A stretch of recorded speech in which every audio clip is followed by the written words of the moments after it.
The island nation of Cuba, a jewel set in the azure waters of the Caribbean Sea, carries a name with origins stretching back into the mists of pre-Columbian history.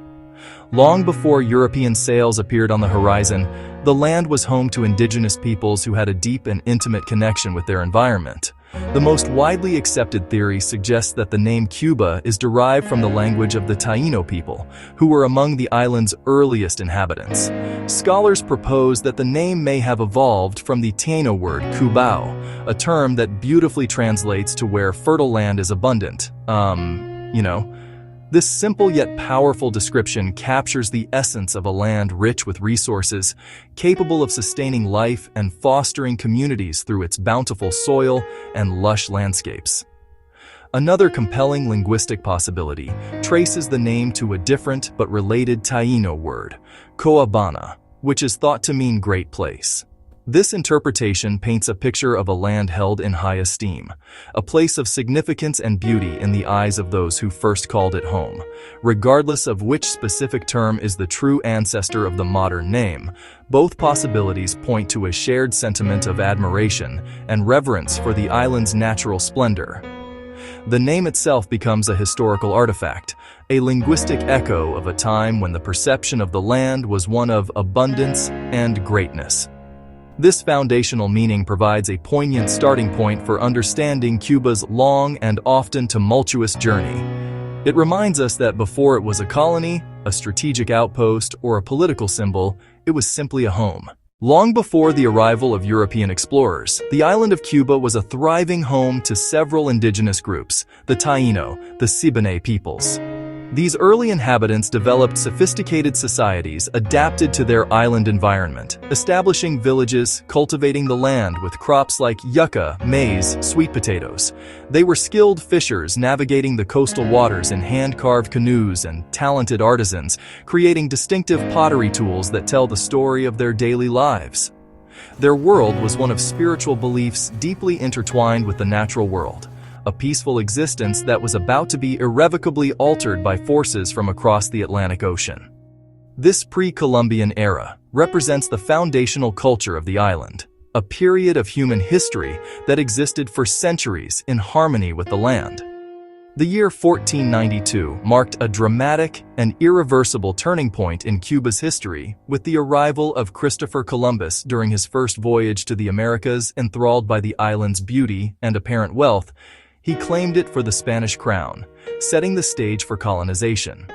In the decades that followed, Spanish conquistadors, settlers began to arrive, driven by the pursuit of gold and the desire to establish a strategic foothold in the New World. They swiftly imposed their rule, seizing land and resources and fundamentally disrupting the indigenous way of life.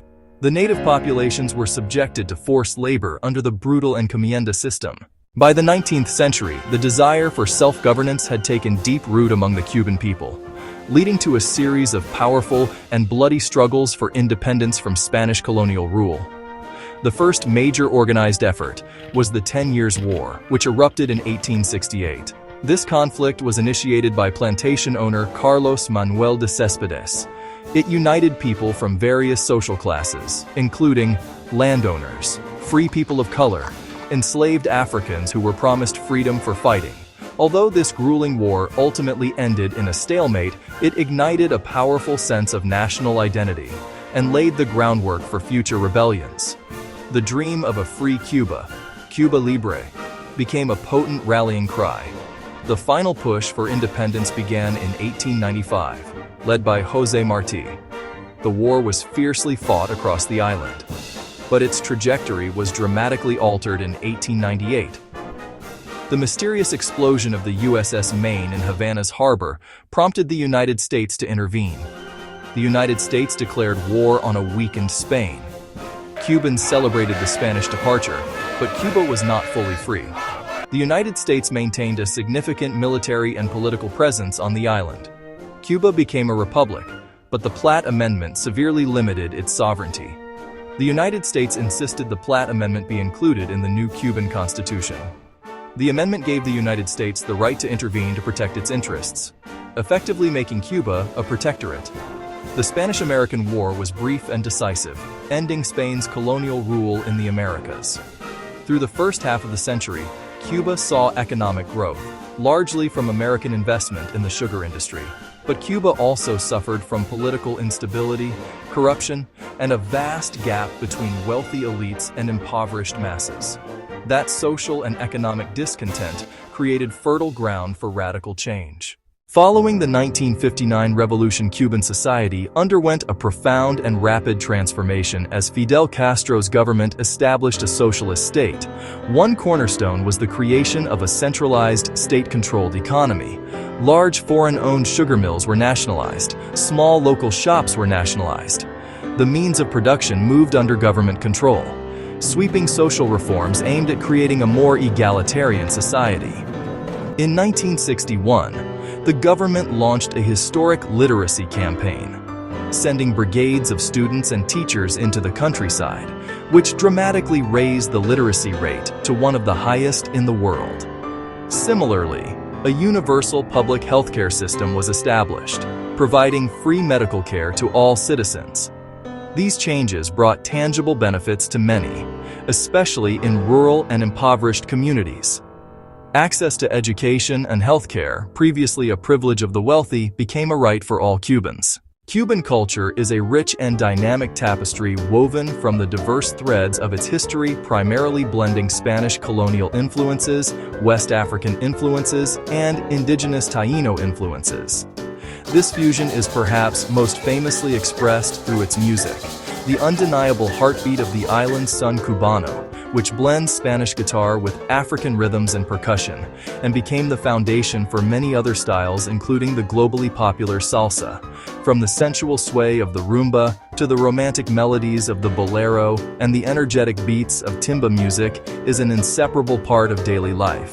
It spills out from homes, cafes, and public squares, inviting spontaneous dancing and social gatherings. The island's population reflects this deep cultural mixing. Officially, Cuba is an ethnically diverse nation with around 11 million people and spans roughly 110,000 square kilometers. European, mostly Spanish ancestry, African ancestry, and mixed-race ancestries. Many Cubans identify as mestizo or mulatto. There are also smaller but significant Chinese-Cuban communities and people with roots from other parts of the world. This cultural syncretism is visible in religion, notably Santeria merging Yoruba Orishas with Catholic saints. The Cuban economy is a unique and complex hybrid system, largely defined by decades of centralized state planning, but now incorporating a growing, albeit tightly regulated, private sector.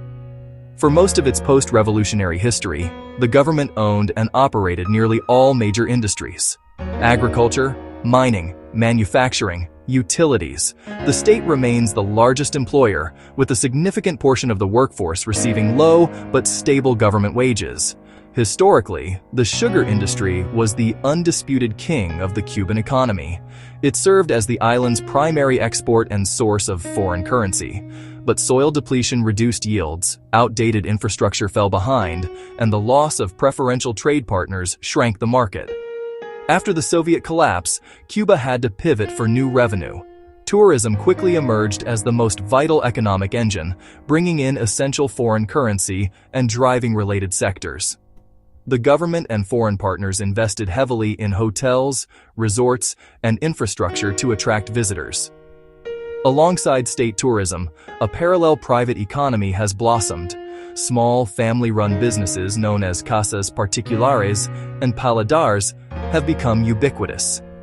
They offer tourists a more authentic experience and provide crucial income that often far exceeds state salaries. Despite these changes, the Cuban economy faces persistent, profound challenges. The long-standing U.S. trade embargo restricts essentials like food, medicine, machinery, and technology, limits foreign investment, and isolates Cuba from major financial markets. Chronic shortages, low productivity, aging infrastructure, and the recently phased dual currency distortions, plus low state wages, remittance dependence, and power outages, complicate daily life and hamper activity. The Cuba of today is profoundly shaped by overlapping legacies, colonial past, revolutionary history, their echoes in today's challenges and strengths. Nearly 4 centuries of Spanish rule left its mark. Spanish language. Catholic traditions, colonial architecture, plantation economy was built on sugar slavery. This forged deep racial and social hierarchies. Mass importation of enslaved Africans created Afro-Cuban culture, central to the island's identity, yet historical injustices still shape social and economic opportunities. The 20th century brought heavy U.S. influence. The U.S. dominated Cuba's economy and politics. That neo-colonialism fueled nationalist fervor, which led to the 1959 revolution. The revolutionary government left a powerful legacy: universal healthcare, education, but it also created a one-party state that restricts political freedoms.